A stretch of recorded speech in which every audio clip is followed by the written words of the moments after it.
வணக்கம். முதலில் தலைப்புச் செய்திகள். மக்கள் ஆணையினை நிறைவேற்றும் நடவடிக்கையே நீதியரசர்களின் கால எல்லை நீடிப்பு. ஆளும் தரப்பு பகிரங்கம். ஜனாதிபதிக்கு மகாநாயக்க தேரர்கள் அனுப்பிய கடிதம். அமைச்சர் வெளியிட்ட உத்தியோகபூர்வ தகவல். போதைப்பொருள் கடத்தலுக்கு மரண தண்டனையா?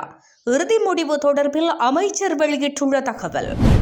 அரச ஊழியர்களின் சம்பள உயர்வு தொடர்பில் வெளியான மகிழ்ச்சி தகவல். தொடரும் அனுரவின் வேட்டை. அடுத்தடுத்து சிக்க போகும் முக்கிய புள்ளிகள்.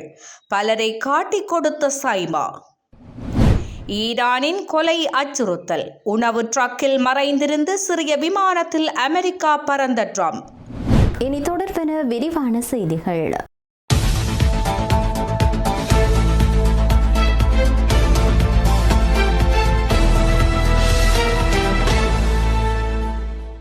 மக்கள் ஆணையின்றி நிறைவேற்றப்படுகின்ற ஒரு நடவடிக்கையே நீதியரசர்களின் கால எல்லை நீடிப்பு என கடற்றொழில் அமைச்சர் ராமலிங்கம் சந்திரசேகர் தெரிவித்தார்.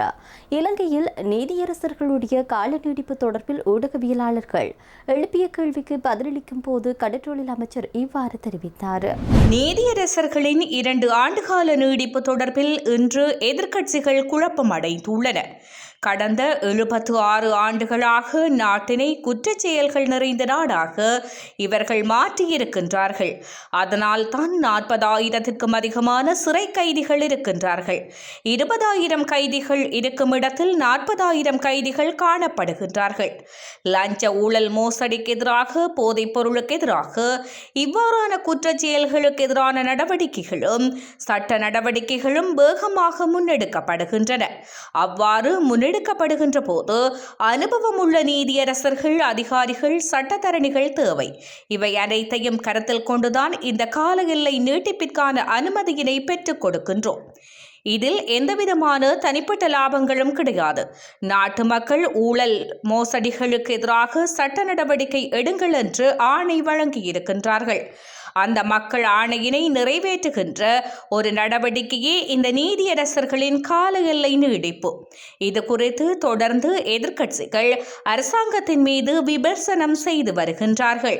இதனால் இந்த வழக்கு விசாரணைகள் இடம்பெறுகின்ற வேகத்தினை பார்க்கின்ற போது தங்கள் குடும்பமே உள்ளே சென்று கம்பி எண்ண வேண்டிய நிலை வரும் என்று அவர்களுக்கு தெரியும்.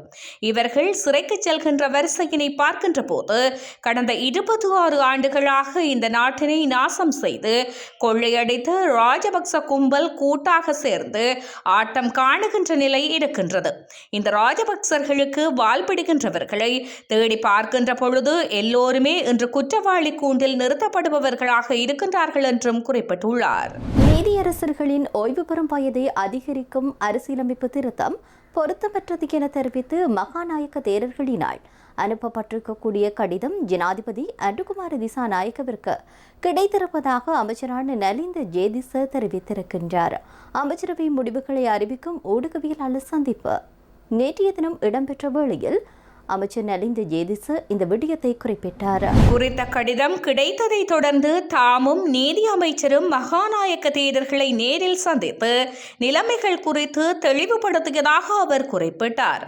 22வது அரசியலமைப்பு திருத்தம் மற்றும் நீதி சேவை சட்ட திருத்தம் ஆகியவற்றை அமைச்சரவையில் சமர்ப்பிப்பதற்கு முன்னதாகவே மகாநாயக்க தேரர்கள் கடிதத்தில் குறிப்பிட்டிருந்த விடயங்கள் தொடர்பில் தமது தரப்பு விளக்கங்களை முன்வைத்ததாக அமைச்சர் சுட்டிக்காட்டினார். மேலும் மல்வத்து, அஸ்கிரிய மற்றும் ராமண்ண மகா நிகாயக்களின் மகாநாயக்க தேரர்களை சந்தித்து உண்மைகளை விளக்கியதாகவும் அவர் கூறியுள்ளார். இதற்கிடையில் கடந்த 4ஆம் திகதி நடைபெற்ற அமைச்சரவை முடிவுகளை அறிவிக்கும் செய்தியாளர் சந்திப்பில் கலந்து கொண்ட அமைச்சர் நலிந்த ஜெயதிச மகாநாயக்க தேரர்கள் ஜனாதிபதிக்கு அனுப்பிய கடிதம் தங்களுக்கு கிடைக்கப்பெறவில்லை என தெரிவித்துள்ளார்.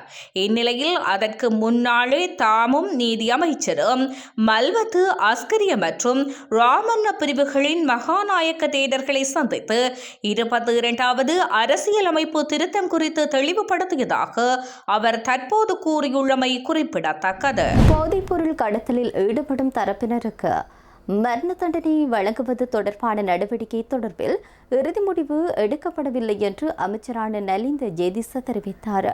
நேற்றைய தினம் இடம்பெற்ற ஊடகவியலாளர் சந்திப்பில் வைத்து கருத்து தெரிவிக்கின்ற போது இதனை அவர் குறிப்பிட்டார். அவர் மேலும் தெரிவித்ததாவது: போதைப்பொருள் கடத்தலில் ஈடுபடும் தரப்பினருக்கு மரண தண்டனை வழங்குவது தொடர்பான முன்மொழிவு குறித்து இன்னும் இறுதி முடிவு எடுக்கப்படவில்லை. இது தொடர்பாக சில தரப்பினரால் முன்மொழிவுகள் முன்வைக்கப்பட்டன. எதிர்காலத்தில் ஒரு முடிவு எடுக்கப்படும். இந்த பிரச்சனையின் தீவிர தன்மை குறித்து விவாதிக்கும் போது சில தரப்பினரிடமிருந்து முன்மொழிவு யோசனை வந்துள்ளது. எனினும் அதை எப்படி செய்வது என்பது குறித்து இன்னும் இறுதி முடிவோ அல்லது உடன்பாடோ எட்டப்படவில்லை. பாதாள உலகம், போதைப்பொருள் கடத்தல் மற்றும் இது போன்றவற்றுடன் நடைபெறும் செயல்முறை குறித்து விவாதிக்கும் போது ஒவ்வொரு தரப்பினராலும் முன்வைக்கப்பட்ட முன்மொழிவு மட்டுமே இது எனவும் அவர் குறிப்பிட்டுள்ளார். அரசு ஊழியர்களின் கண்ணியத்தை பாதுகாக்கும் வகையில் அவர்களுடைய சம்பளத்தை அதிகரிப்பதற்கு நடவடிக்கை எடுக்கப்பட்டிருப்பதாக பிரதி அமைச்சரான நலின் கேவகே தெரிவித்தார். கொழும்பில் நடைபெற்ற நிகழ்ச்சியொன்றில் கலந்து கொண்ட பின்னர் ஊடகவியலாளர்களினுடைய கருத்துக்கு பதிலளிக்கும் போது இந்த விடயத்தை அவர் குறிப்பிட்டார்.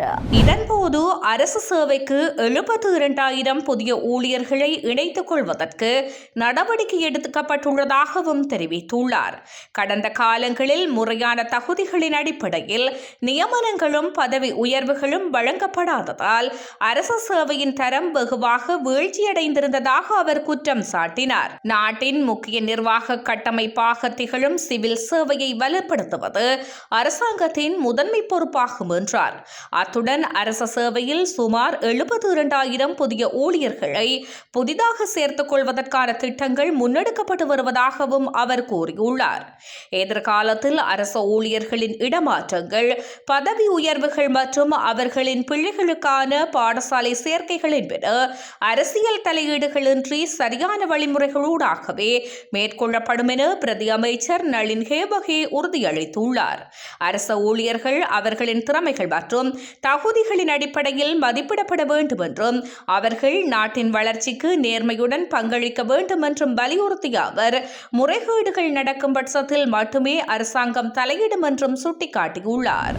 அனுர் அரசாங்கத்தில் போதைப்பொருளுக்கு எதிராக எடுக்கப்பட்டு வரும் கடும் நடவடிக்கைகள் காரணமாக மேலும் பல அரசியல்வாதிகள் மற்றும் உயர்மட்ட அதிகாரிகள் சிக்கியிருப்பதாக தகவல் ஒன்று வெளியாகியிருக்கிறது.